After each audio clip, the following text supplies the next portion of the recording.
You are listening to Something Rather Than Nothing. Creator and host, Ken Vellante. Editor and producer, Peter Bauer. Hey everybody, this is Ken Vellante with the Something Rather Than Nothing podcast, and I am very pleased to introduce you to Lady Row. I encountered Lady Row's music just recently, and album Heartbreak Flowers, which I'll just say right off the bat, was beautiful and mesmerizing. Like I always struggle with words for music, but I just sunk into it. Ro, welcome to Something Rather Than Nothing. Thank you for having me. Yeah, and excited to chat with you a little bit about where we're reaching you from out in Baltimore, Maryland, and just about the band and some of the work you've done out there. Could you tell us a little bit about Lady Row? I've seen some singles and just with this new album and videos, and like I said, I was just really drawn to it. Tell us about this project. Tell us about what you're doing. Yeah, so Lady Row, this music project of mine, this like persona, I guess. She was born like, honestly, it was like 3 years ago. I did a show. It was my first Lady Row show. And my friend and I constructed this, what I call my cellophane trash egg. And to start the show off, I emerged from this trash egg. And it was kind of, I feel like, the birth of Lady Row, because before that, I used to go by Baby Carrots, which is a fun deep cut of mine. Baby Carrots is still on Spotify as some of my like first recordings and first like foray into like putting my music on the internet. But I felt like the name Baby Carrots was a little limiting, and so Lady Row was formed at that point. And since then, I've just been writing music under the moniker and putting it out. And this record, Heartbreak Flowers, is like my first full length record. I feel like all those things are a little arbitrary though, like EP, LP, whatever. I was just like, this is a collection of songs and it feels right. So, this is like my first bigger project that I put out there is like a full thing. I love but yeah, that. Lady Row is just sort of an extension of myself. And, it's just like what felt comfortable to perform under and to be on stage. I feel like it's nice to have a distance from yourself a little bit when it comes to music and things. It's nice to not just be like, hi, I'm my name, Yeah. So yeah, I was like, Lady Row also feels like this. She's like royalty somehow, but she's also like, I call her like rock and roll trash royalty because I also love like dirty, gritty, like kind of stuff like that. But then I love like luxurious and like over the top and very like campy or like just dramatic and stuff. fashionable and fashion. Fashionable, totally. Yeah. Lady's a fashion icon.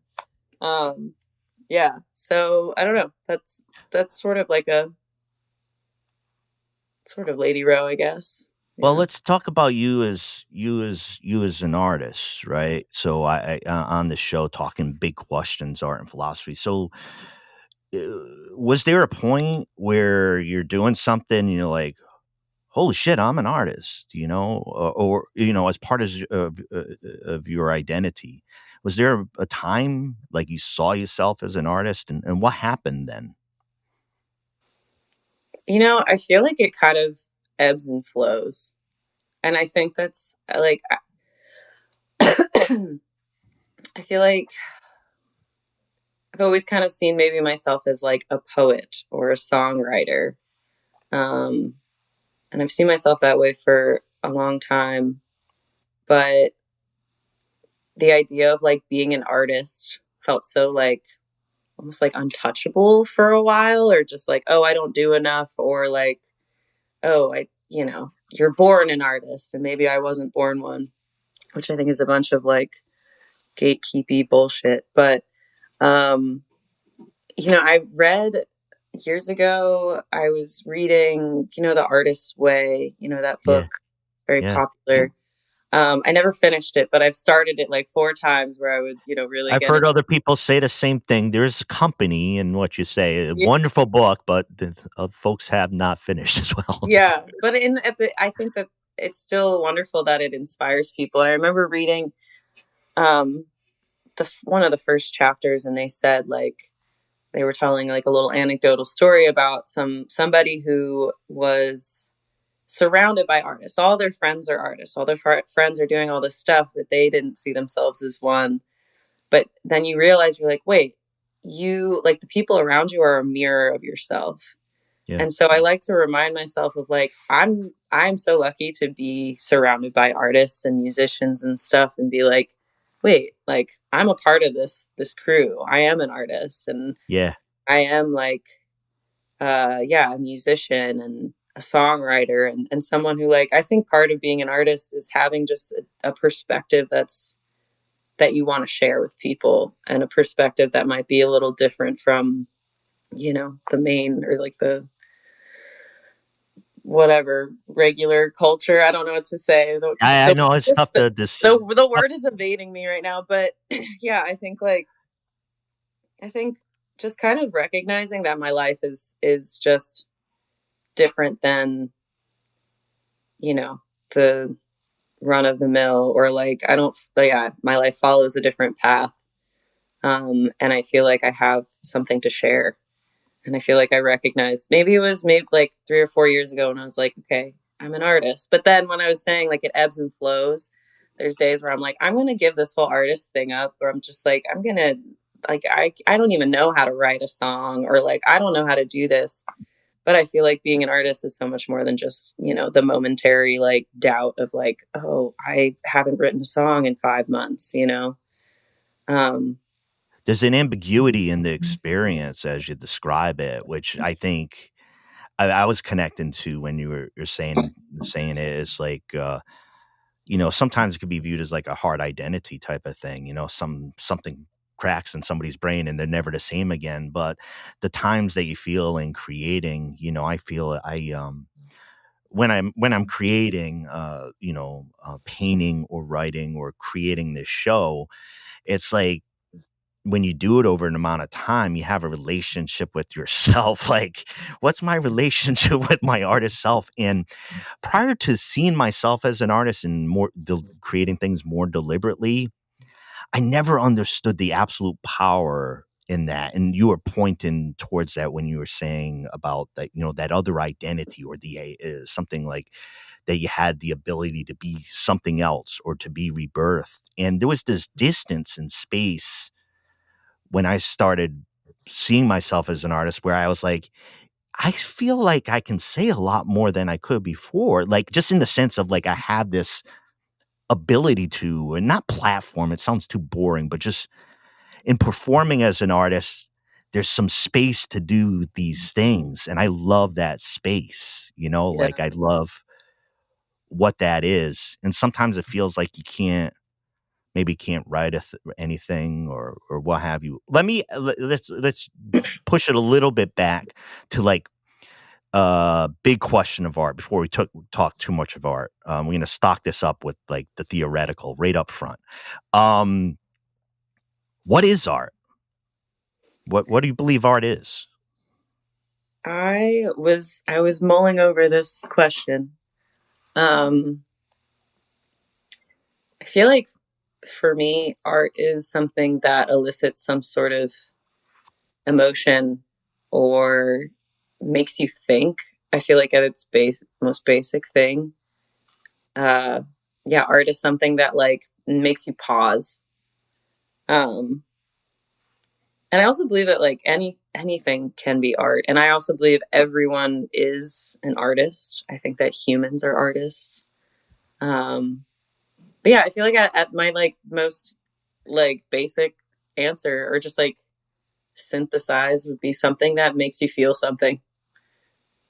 You get an emotion, you get a feeling, you get a thought maybe that you didn't have before. And I think that that is art, or it's like an expression of your, it's just an expression, really. Yeah. I Well, don't think it has more, complicated than that. So yeah. yeah. What I wanted to jump over to where you operate from in Baltimore. Before we got on recording this episode, we were just chatting about the music, and I loved my time being over there, and you expressed some appreciation and love for the art scene and the music scene. So, um, can you tell us a little bit about like your connection to Baltimore as a place that you're creating? That's a vibe I really like to try to pick up on. Like, Yeah, what's the exchange definitely. there? I'll Yeah. talk about Baltimore all day. I love the city. I think it's truly a gem. Um, I did not grow up, like my childhood was not in the city of Baltimore. And honestly, it wasn't a city that I went to middle and high school like outside of Baltimore, like in, the suburbia. And it's not a city that like, if you live in Jersey and then you're like, oh, your parents are like, maybe one day you'll live in New York and work in the big city. It's like aspirational place to be. But Baltimore, people are like scared of it. They're like, don't go there. Yeah. Crime, blah blah blah, all the bullshit. So honestly, it's like not a city that I ever thought I would live in. And I've lived since like high school, and like I've lived and traveled and been so many places. I feel very lucky to have, done that. But I ended up in Baltimore after I had been bopping around the world for a couple of years on and off. And I was just back at my parents' spot, just like figuring out what to do next. And then a room opened up at a friend's house in Baltimore. And I was like, oh, sure, I'll move there and I'll hang out for 6 months and whatever. And as soon as I got there, I kind of jumped right into the music scene, and was part of this festival that my friends put together called the Baltimore Mixtape, and started. Great name. Yeah, right. Yeah. Shout out to the Baltimore Mixtape. But yeah, I kind of jumped right into that, um and then I ended up just really liking the city. I worked at a grocery store, and one of those like bougie ones that, you know, I don't know, it was like a Whole Foods but not a Whole Foods. Yeah. Um, and a bunch of other artists and young people were working at this spot, and I got like, I feel like from that little community there, I was able to connect with a lot of people and just felt very at home pretty from like the onset of moving to Baltimore. I've also had a lot of friends that like live in the city. Um, and so, yeah, I ended up just being like, actually, I like it here and I'm going to stay a little longer. And then, the pandemic hit. Um, and so I ended up living in the city and in the spot I was living in Hamden, um, for like, it was like 4 years. And during that time, I guess for the first part of it, I went by baby carrots and it confused a lot of people. They didn't really get it. They were like, wait, you're baby carrots? And I'm like, yeah. And they're like, you're a children's fan. I'm like, no, it's just my name. And yeah, I don't know. I mean, during the pandemic, it did some of those like video broadcast What was live. that experience for you at the time? Like, just in the sense of not being as familiar with baby carrots, but like whether it's identity or like what you're creating, like what you're doing what was it doing for you at that time? Like the name or Yeah, just like what you were creating and like creating an identity around that and putting out art, during some tough times. yeah, I feel like that name emerged from I had a nickname. My nickname was Carrots in college. And so when I was deciding to be like, okay, I've always looked at musicians and friends who are musicians and just like wanted to do that. And so I was like, all right, I'm gonna try this thing. And um, I was like, well, when I was choosing a name to identify myself as, I was like, came up with different names. One of them being like Zola Jones, and I was like, I don't know who that is. I don't think I can identify with it. It's weird. And then I was like, well, Carrots is a name that I've always kind of identified with, like throughout college and after. I was like, I don't know, it just felt like a name I could be. And so I was like, well, I don't want to just be Carrots. I kind of want it to be some sort of a title. So Baby Carrots emerged, and it was just kind of one of those things where you're like, all right, I'm choosing a name, and this is going to be it. Um, and I feel like it helped me just to say, like, fuck it, do it. Don't be so precious about stuff. Like, Yeah. Yeah. just try it out. Just start throwing shit at the wall and see what sticks. And um, yeah, I feel like it helped me just to kind of just compartmentalize and just move forward from something. It kind of gave me a starting place, I guess. Yeah. Yeah. And then I get like creating during the pandemic was honestly that first month when everyone was like, support artists, blah, blah, blah. Like I made more money during that month doing art than I don't even, I think I may have, like, it may be still the most money I've ever made. um, I kind of roll my eyes at that time, just like with all the things we were as humans trying to do that were just kind of silly, like calling everyone a hero. Like I'm sure it was helpful, but it also was just kind of cringy. Um, but Yeah. during that time, I would spend so much time in this little middle room in my house that wasn't really used. I would just spend like all my time in there, just like playing music. I had my little looper pedal and I had like I would just I would just create. And I just yeah, I remember doing that. Like that was just all I did. I mean, there's not a lot of other stuff to do. But I found so much happiness there and so much like freedom and just like I was like feeling pretty good of just like I felt like I also just if there was the space and the time to be able to like to do that stuff. I So it wanted felt good. Oh yeah, I'm sorry to interrupt. I wanted to, so I didn't forget to ask you. I one of the things I was noticed.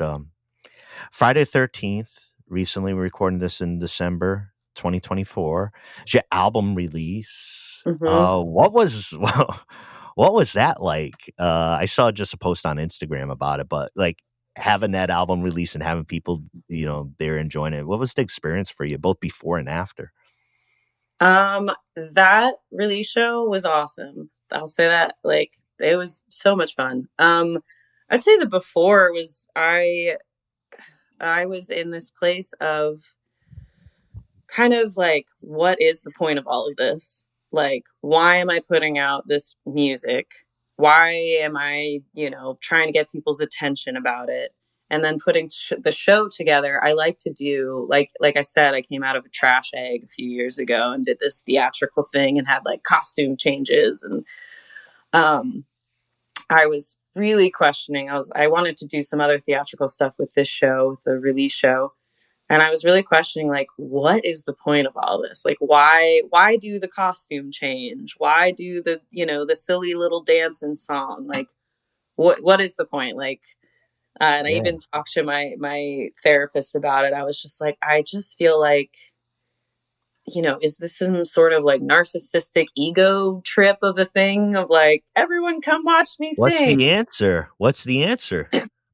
Well, one, my therapist, I thought their answer was pretty brilliant. They were just like, look, like, one, if you go up there and you're not having a good time, everyone else isn't going to have a good time. Yeah.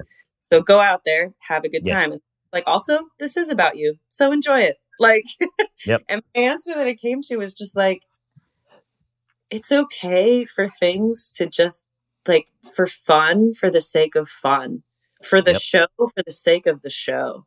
Yep. And like, like, why not give people some sort of spectacle? Why not have like a good time with it? Because what else is there in this moment? I'm Like, with you. Why not? I'm with you. like why? So yeah, my answer really, the short is why the fuck not? And that show, one of my good friends, or my very good friend Molly, she's always down to like come up with like different, I don't know, ideas and brainstorm for like sort of that theatrical stuff and like what could we do. So in preparation for this show, I think this is actually kind of a funny story. So then the name of the album is Heartbreak Flowers. And a couple years ago, my friend and we were chilling in a graveyard, as one does in the cemetery, just hanging out. I do love cemeteries. I think they're really peaceful and they're like these curated parks. I must interrupt you on cemeteries because I hate to interrupt them. I'm definitely going to want to hear everything you have to say, but cemeteries are special on this show. I've had guests who write books about cemeteries, and in an interview with my partner Jenny, and I had an interview with Squirm, which is a kind of like helping couples communicate about sex and intimacy. Jenny and I talked about how she basically corrupted me in a cemetery. And I couldn't in good faith as the host here being like, this is a cemetery, like a show that's very curious about cemeteries. And if listeners were listening a couple episodes ago, they'd be listening to me and being like, well, geez, this cemetery thing keeps coming up. All hail to cemeteries. Yeah. That's beautiful. But sorry to interrupt. No, there had to be a proviso there. Great anecdote. I mean, yeah, so yeah, my friend and I are in the cemetery and we're just walking around and we started to see these little, like, we're looking down at the grass and we see these colorful bits of stuff and we started to pick them up and we realized that they are the the fake flowers that people put on people's graves, and they were all like little bits and pieces that were cut up by the mower and stuff. Oh. And we started to collect them, all these bits and pieces out of the grass, and then we were able to sort of like put them together again and make these flowers. And I was really inspired by that experience. So when I was prepping for this show and wanting to sort of like do something for the actual release show, I was like, I'm going to go back to that cemetery and collect these flowers that are like in the grass or blown into the trees. Yeah. To use as like, and they're literal heartbreak flowers, which I thought was very like fitting. Cause people, like they put them on people's graves and mourn. So I was going back to this graveyard and I was picking up some of the pieces in the grass and whatnot. But then I saw in one of the trash cans that there were the fake flowers, just like a full bouquet of them in the trash. And so I decided to go around the cemetery, go to all the trash cans and take these flowers. And I want to be clear that I did not take flowers off of anyone's grave. Absolutely. Yeah. None were taken from a place they shouldn't have been taken from. Right, exactly. So but I was like, it felt almost like this. I was like, wow, these are these heartbreak flowers. And as I was sort of like, I was trying to be respectful or just sort of like thoughtful in my process of doing it, of just kind of like thinking about how that person they went to the store and they thought, what flowers might this person like? Or like, I don't know, just kind of like think about that as I was collecting these flowers. And then I took the flowers and I made a tapestry out of them. So I like took them off of a lot of the stems and I hot glued them to a curtain, this like sheer red curtain. And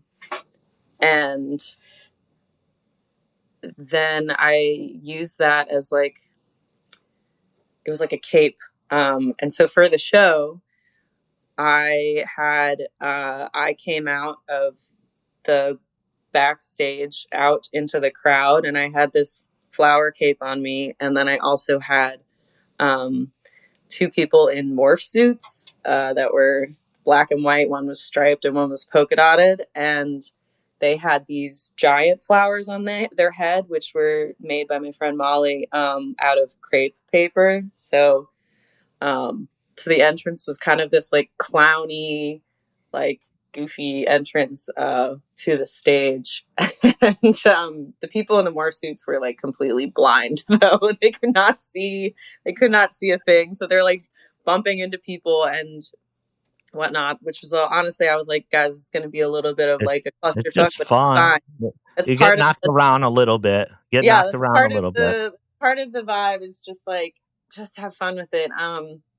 But they had some of the flowers, some of the heartbreak graveyard flowers in their hands, and they were like giving them out to people in the audience as they walked through. And then we attempted to hang the tapestry up above my drummer or behind my drummer. And it was like very lopsided and didn't look awesome, but it was perfect for the whole energy of the show. It's just very playful and very fun. And I think like, so going back to sort of the question of like, why, it was just kind of like, I know that this is going to make people smile. I know that it's going to engage them. And it also is just like all of these ideas and all these things are coming together. So why not just express them? Because I feel like for me, a lot of times there isn't necessarily like, well, I don't want to say theory, but like sometimes ideas just come to me and I don't know exactly like the meaning behind them just yet, you know? Yeah. So I feel like it was just one of those things where I was like, these ideas are coming to me. They sound like fun. And they really were. And the release show was honestly just like, people had such a good time. And they were so like, I feel like just everyone felt like everyone was buzzy afterwards. And like, that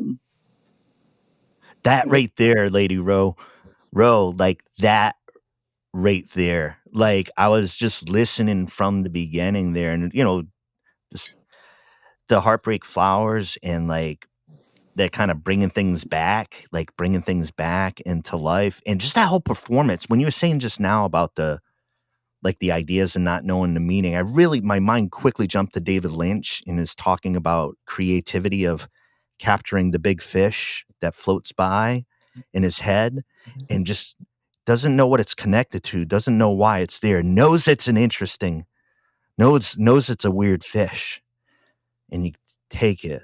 And so it's the meaning and the other stuff ends up coming back behind it. But I'm really fascinated by that. And gosh, the cemetery, death, life, Thanos, eros. It's like, for me as a thinker, it's like it's all right there. Sex, death, mortality, like broken things, right? Like this artificiality of the flowers and like or like pulling these things together to create. Anyways. I really love to hear about that. Yeah, it all kind of just, this whole record, I feel like kind of just came together very organically. And yeah, it just felt like these songs sort of just found each other. And then also like I had done like a photo shoot, which is the cover of the album, just like months before I even knew what exactly if I was even going to use these photos. So yeah, it all just kind of was like, oh wow, this matches this, and this is perfect. And the fact that like the cover of the album, I'm holding a fake rose, which ties into the fake flowers that I got. Like, yeah, all of these things, like, they're not necessarily, they're not like plotted and planned, but then they just come together in a way you're like, wow. Like, I think that's also the beauty of art and creation, where you're like, I feel like it's like this, like the universe is like revealing itself to you, or just like, things just kind of grow and flower out, and you're like, wow, like I didn't realize what I was doing, but I was planting all these seeds, and I didn't know what was going to grow, and I wasn't even thinking about anything growing. I was just doing the thing. And I feel like that's just fascinating, like, yeah, the crux of the creativity, or like where that creation comes from. That's so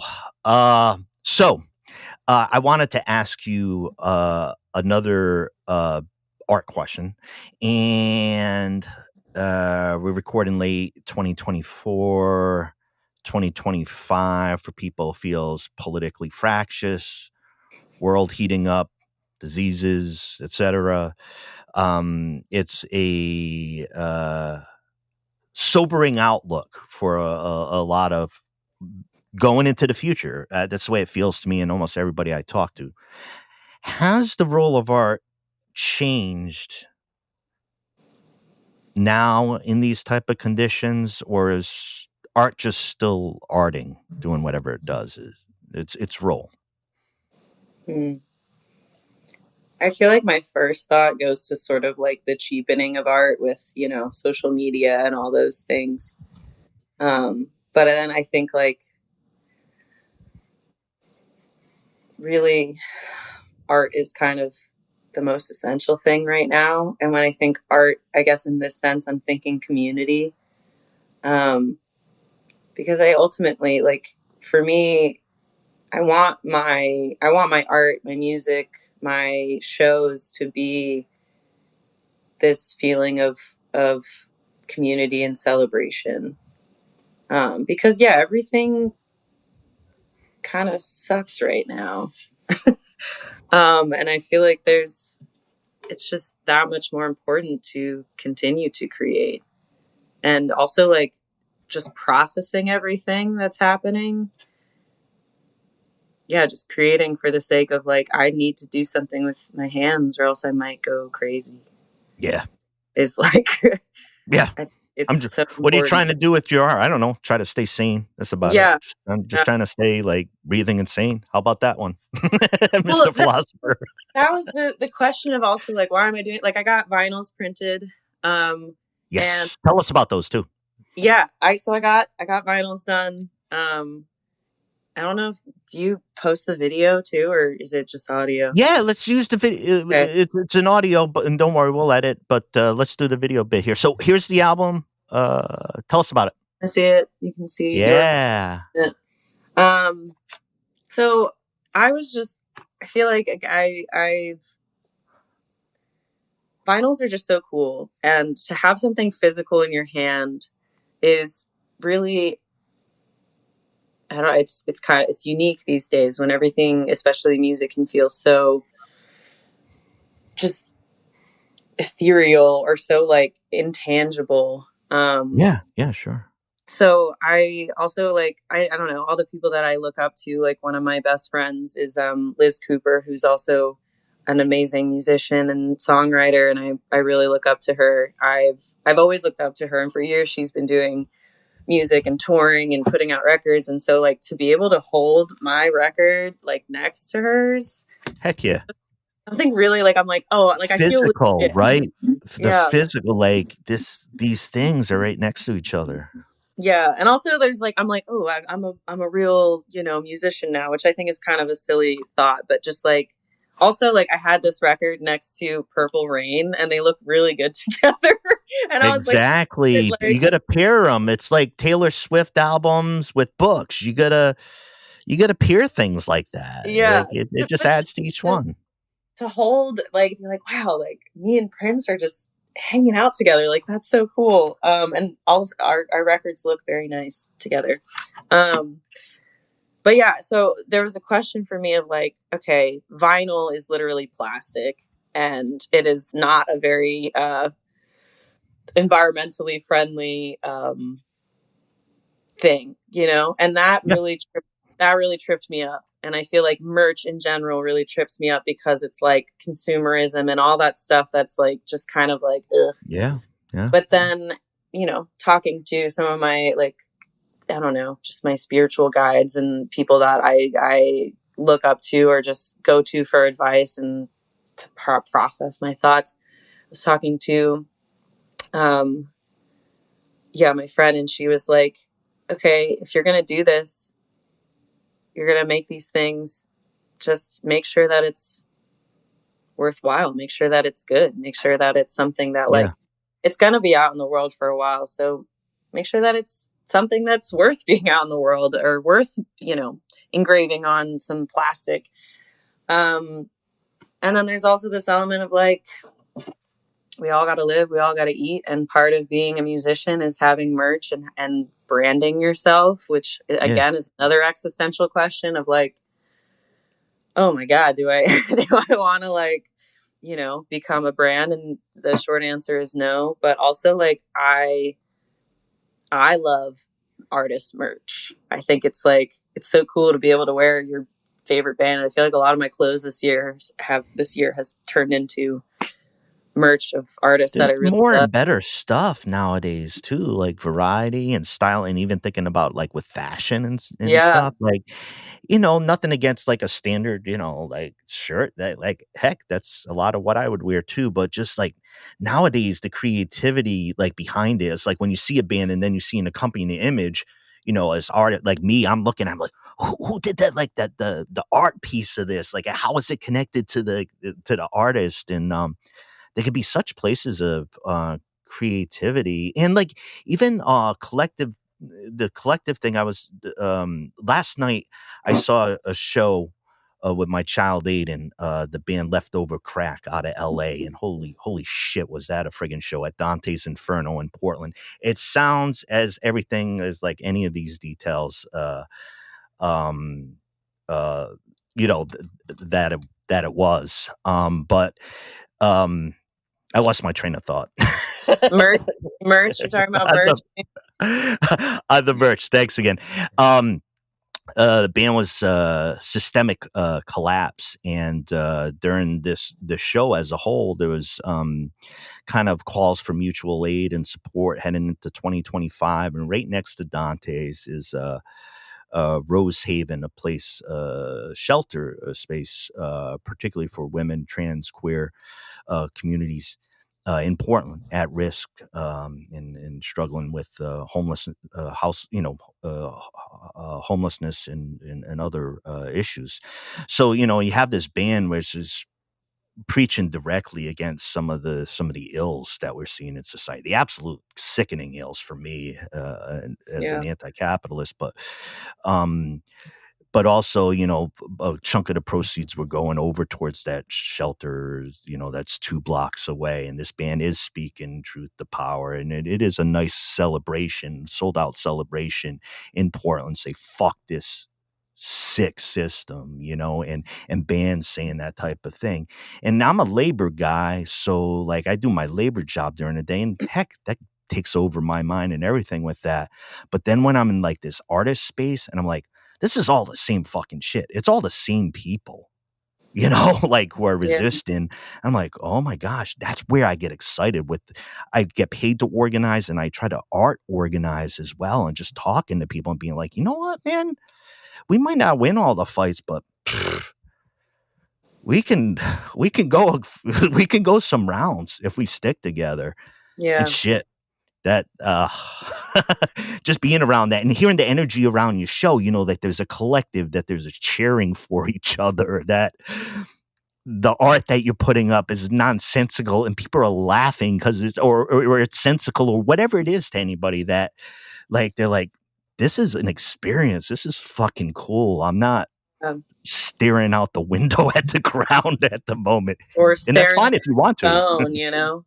I think that's Yeah, also or what you just touched on there, is sort of that like experiential stuff. Like I feel like to be with one another in that space and to experience one another, to experience like just the physical energy of a crowd, and like being with other people and feeling, you know, the bass go through your feet, or yep, like yep. that kind of stuff. I just feel like is so, it's so essential and it's so important. And that was kind of like, I was like, eventually came to the conclusion of like, yeah, let's do this show, because why the fuck not?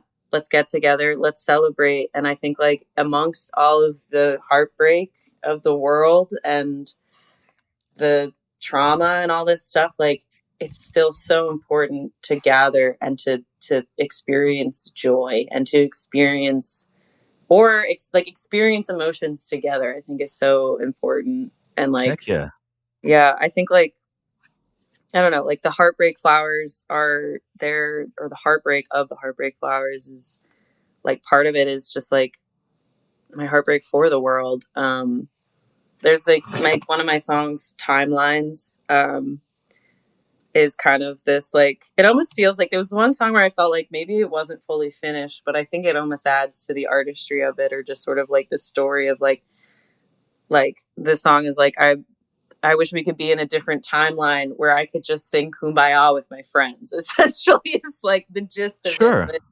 But there is a line in it where it's like, you know, like I want to live in a timeline where there isn't time for war crimes and genocide, and like Yes. this longing and this yearning for just things to be different, but recognizing that like this is what we're in. And you know, I don't like, it's not a song where I want people to be like, oh, it's just like ignoring all of these things. It's like, fuck, man, I am overwhelmed and I don't really know what to Yeah. do. And my mind goes to wishing we were somewhere else, but we're here, we're in this timeline. So like, what can we do? And I think it always, for me, it comes back to community and loving, loving one another and hearing one another and just like holding one another, you know? Yeah, that's the common glue. That's the common glue. I think that's what really helps when you're around people. Maybe sometimes people get lonely and they don't experience, I don't know whether it's notions of solidarity or care or something like that. But when you experience that and you know, like if you're in danger or you're tripping or like that there's somebody to catch you in any sort of way that, you know, and that feeling you can't like think your way to.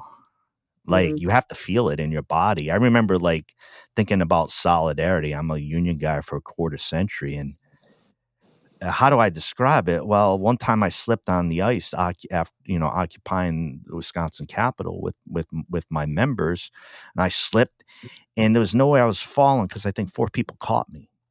wow. You know, what's solidarity? I don't know what the fucking solidarity is. This is a textbook I could teach you at the college. It's fuck that. I, somebody had my back. Yeah. And it's like, whatever, man, that's where it is. And I look at things after that differently, being like, oh shit, man. So I think there's power in that, you know, and Yeah. sharing that with you. And I think the trippy part is when I've tried to bounce around, I don't have as much time bouncing around with like kind of organizing within the arts. The energy is even more exponential beyond my labor. You know, people view things within like a labor union lens, but when you're thinking about like community organizing or like how are we going to like make sure people get health care and stuff like that, it's, you know, that's some pretty important work. And like we Yeah. can help each other. Nobody's going to help, you know, like let's help each other and like build from there. Yeah. That's the thing. I also like, I want my art to be, and this is something I kind of want to strive towards, is just for my art to be more connected to that kind of like justice work.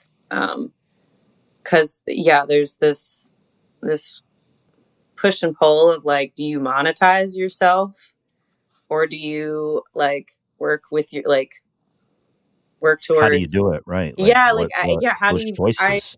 struggle with that, and I don't really have an answer of just like, how do I also stand for all the things that I stand for, which is like an equitable world, and like really just like, again, that kumbaya love, whether whatever, it sounds cheesy, but really like, It's a natural yearning. Like, yeah, it's not an experience which we should be devoid of. yeah. I mean, and but then also being like, okay, but it would be nice to be able to support myself, or to be in a place where music can be more of a viable, like, life, income, whatever. I got to eat, that's the other part of it, is like, figuring that out. But I think, I don't know, I live my life in a way that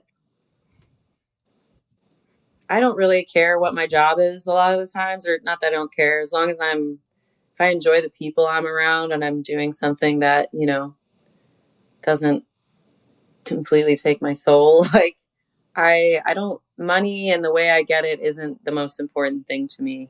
I do want to say though that I am a farmer. I have a lot of odd jobs, and one of my things is farming, and I found so much connection in that. And like, I feel like so many jobs I've done, I am in a mode of like, what is this for? This is just like, we're just polluting the earth more, or like, this is just, what am I doing here? But I Sure. feel when I'm harvesting food, it's, I don't have those thoughts so much. Um, I'm just like, it feels so much more direct. And so I Yeah. feel like maybe my art sometimes isn't the most like obviously justice oriented, but I feel like the way I live my life is one of like, I want to live my life in a way that feels in line with, I don't know, my morals, my ethos. Yeah. Yeah. It's all philosophy. You want to Yeah. like, so, it's, you want a good in a corrupt world. You want to, what you want to move towards the good or betterment in the world. It's like, Jesus, look at the values that are out there publicly. Look at the news. It's like, it's cartoonish. And Yeah. if it wasn't so serious, it would be cartoonish if it wasn't so serious. But anyways, that's the world at large. Okay, big question, Ro. Why is there something rather than nothing? Why is there something rather than nothing? I mean, like, I mean, maybe this is just me repeating myself, but like, why not? I mean, Yeah. in like a sense of like, yeah, why are we here? What is going on? Like, I don't know if there really is a reason, but we're here and we're doing it. Yeah. And I, like, in terms of just like my art, why is there something? Why do I have, why did I do vinyl? Why did I put on a show? Because why not? Because it brings me joy. It and it is also like, people seem to connect with it too. So Love it. if I'm being, like, I feel like it's very validating to have people like, I mean, have someone across the country just be like, "Hey, I found your stuff. I really like it. Let's talk." That's really cool. And then to have, again, my community in Baltimore just be like, uh, "We like you. We think you're, we want to come to your shows. We want to like see what you're up to next." And like, that's such an honor. Like, I really do feel very like lucky to have that.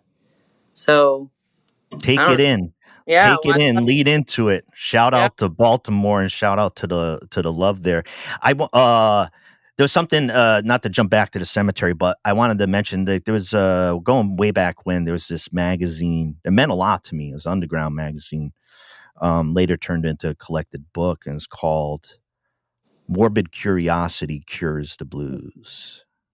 And it was, by Lauren Rhodes, who does, cemetery guides, and it's, I don't know how to sum it up. Gleeful exploration around the macabre and the mortal. It's monuments and overgrown savanna, and, you know, trees, and anyways, it's wonderful. But the kernel of the morbid curiosity cures the blues. There's something about that statement where I was like, "That's so true. That's me." I like weird things, morbid things. When I look at them, I feel better. It might feel like a strange feeling. Am I normal? I look outside. Am I normal?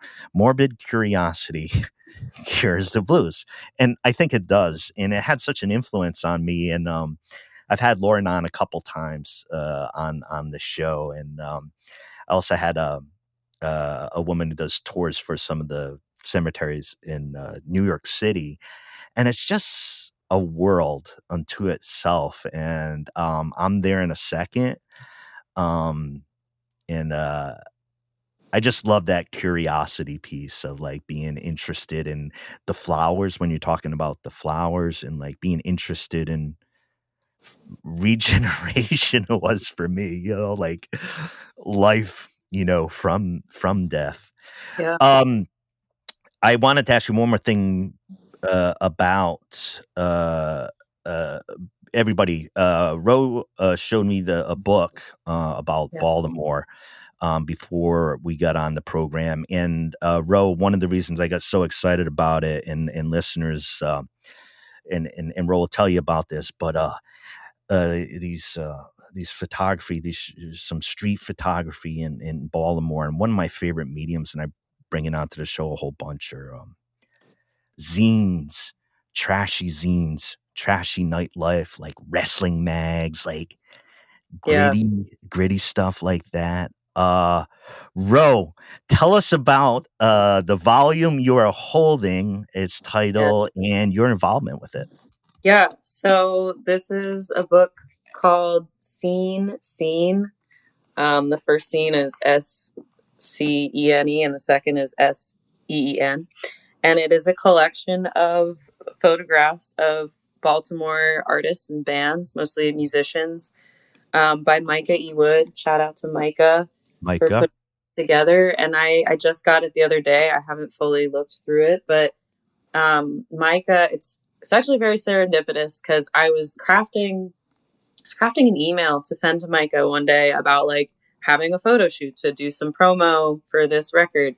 yeah, And that same day, before I sent the email to them, they messaged me on Instagram and they were like, "Hey, I really want you to be a part of this book I'm putting together, wow, and I would love to have you to do a shoot." And I was like, "Well, this works out because I was going to hit you up." And so I'm featured in this book, which just feels like, again, I'm so honored to be beside like so many yeah, cool bands in the city. I'll just show this is my feature. Lady Um, Ro Standing feature. in Station North here in front of this club called Royal Blue that is really fun. That's a cool name. Yeah. And I'm like, well, I'm Lady Ro, I'm royalty, so here we are in front of Royal Blue. Lean Um, into it. And then a picture of me sitting over 83, which is like the highway that runs through Baltimore. This Oh picture, wow, I'm looking at that now, and yeah, yeah, see it's okay, yeah, on the yeah, it's edge kind there. of a little bit scary to sit up there, and I'm sure I people would on the be highway, yeah, terrified. we're like, what is going on? And then we did a little bit of the shoot in the Penn Station, which is Love again, that transit yeah, travel. I Yeah, I'm a huge train fan. I love aren't public. trains the best? They're the best. Public transit is my shit. I love But it too. so many other bands in here, and like some of them, like Dan Deacon is a pretty well known. Like, they're pretty well known throughout. Like, I feel like the U.S. or just like you know around. And then there's a bunch of like people that honestly, some of them like are new to me. Um, but I just think that Micah does such a good job of capturing this scene of Baltimore and the way that they like this is my friend Plant Dad, and they have like this shot of them like all in this crate that's I'm pretty sure they're on the avenue in Hamden, and it's just so colorful, and that is Baltimore. um and I think there's such a beautiful like scene here, and there's such a beautiful like energy and effervescence of this city where I think like if you might not know about it if you don't know about it. But also if you just walk around, like maybe you don't feel it, but like once you're in it, once you realize like the gem that this is, like it's kind of hard to ignore. And I, again, like I'm really honored to be in this book and to be a part of this scene and to be recognized as part of this scene, because it really is Yeah. like, it's so I, cool, and it's such a great artist city to like, it's a great place to grow and to learn, and it's very collaborative, which I think is evidenced in this book of like, you'll see like, you know, faces in one band and they'll be in another one or that kind of stuff. So yeah. So also they're selling these books. So anyone listening wants to dive into the Baltimore scene and see what hell it's all. yeah. I've recommended before. You know what's interesting? I had a couple guests before, and I'm sorry if I missed anybody, but the illustrators from Baltimore area. One, Alex Fine, and you find a lot of Alex's stuff, I think, in some national publications, but also in locally in Baltimore, and Chloe Nicholas as well. So it's interesting. I love talking to illustrators to their very particular way of looking at things, like that type of conversation. But getting back to Baltimore too, and I really, I'm really thrilled to have the chance to talk with you, Ro. I bounce around on the show on with music and other art forms, and bumping into artists, you find that they do so many like other type of things and think about so many other type of things. I know as an artist that can be a little bit frustrating, and sometimes it's like, how do you want to know me, like to the public? And so I was really, really happy to encounter that wonderful album. Speaking of which, Ro, lead folks to where they can find, where you want them to find your work, Yeah. your art, your music. Well, one way to do it is on all streaming platforms. Even though like fuck those streaming platforms. But I mean, they also allow me to share my music, and you told me Yep. you found me on Spotify. So while it's kind of that double-edged sword. But yeah, you can find me on Spotify, on Amazon, on whatever, all those other, on Apple. But also I am on Instagram. My Instagram is Lady Row, which is just RO, no E, no W, and it's .jpg, so .jpeg without the E. Heck yeah. And I feel like if people want to support me, a follow is always cool. But also, I do have these vinyls that I would love Gorgeous. to share with people and sell a few. You go to Bandcamp for those? I guess I could have I gotta update my link. So I'll put them up on Bandcamp. Also, you can find my stuff on Bandcamp, and if you buy it on Fridays, I get all the proceeds. But yeah, I'll have a link to the album or the vinyl on my Bandcamp. But also, if you just like DM me and let me know you want a vinyl, I'll ship one out or whatever. So Get that signed. Get that signed or yeah, whatever. get that. Yeah, I mean, you can find me on all those places, and yeah, Bandcamp honestly is probably, if you want to just support me digitally, that's a huge spot to do that. Or I think also just sharing my music is huge. Yeah, I guess that's my plug.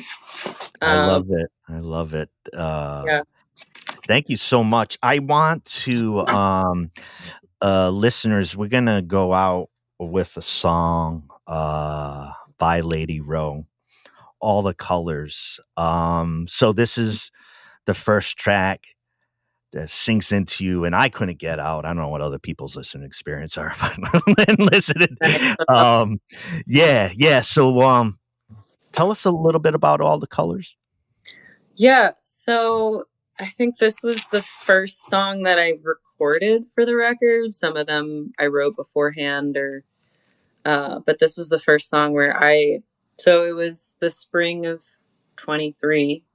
And my aunt Aunt Kathy, she was sick and she ended up passing away from colon cancer.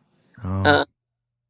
And I had started to write this song around the time of her passing. I was like, started before she passed away, I started working on this song. And I don't know, it was one of these songs where I feel like a lot of my songs are they're about memories. They're about like dreams and sort of like, there's always like this melancholy that runs through a lot of them.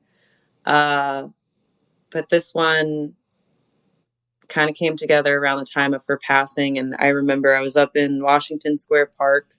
And I was looking at these spring trees that were blooming and pink and just beautiful. And there was this, confluence of like life and death and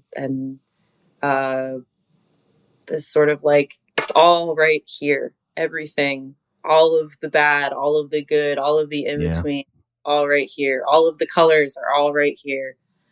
The murky browns and the bright pinks. And it was springtime, which holds, I feel like springtime is, the final death of like the past year. And then it's this rebirth. And I feel like that season has always hold a lot of grief and a lot of mourning, but then a lot of, again, joy and new life.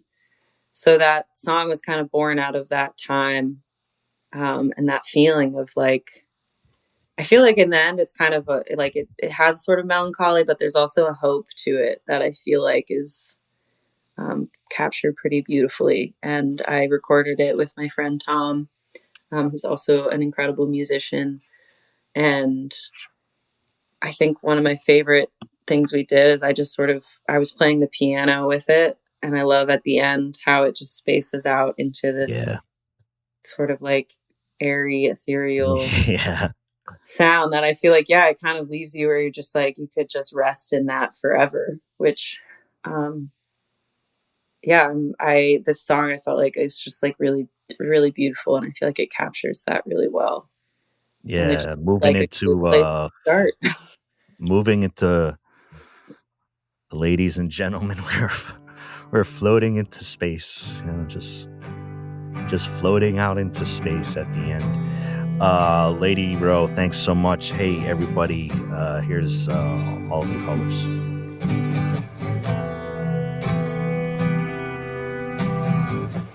Used to know you when we were younger. I come over, talk with your mother, and I could tell she was lonely in that big house at the end of the road. Do you recall that spot on the river bend?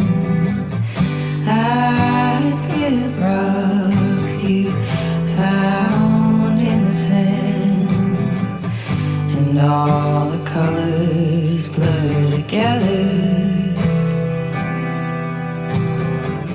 and suddenly I'm standing here. Birds sing, and the birds sing.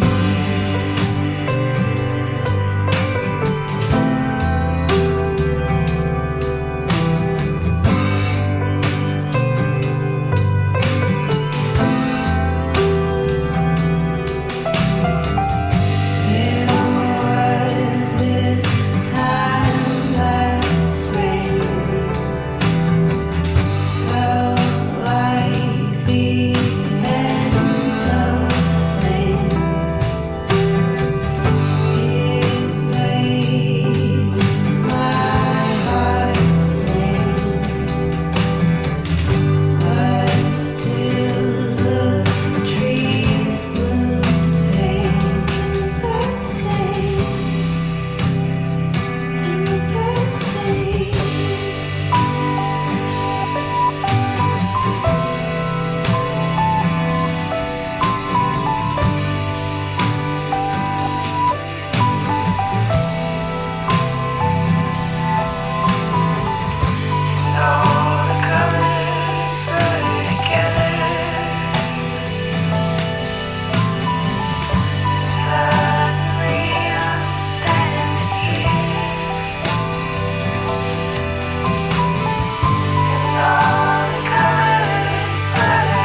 This is Something Rather Than Nothing. And listeners, to stay connected with us and our guests, visit somethingratherthannothing.com. Join our mailing list for exclusive updates and access to guest-created art. If you enjoyed this episode or any episode, please like, subscribe, and leave a review on your podcast platform. People really read that shit. Your support helps us reach more listeners and spread our community across the planet. This is a global show, and we like to give a shout out to our many listeners across the world, including many listeners in Canada, Spain, Germany, UK, Argentina, Brazil, India, Thailand, and so many more places. Be sure to follow us on Instagram at Something Rather Than Nothing Podcast for behind the scenes content. And the best way to help the show is to tell your friends about us. If you love it, they'll love it too. Tell your friends who love it.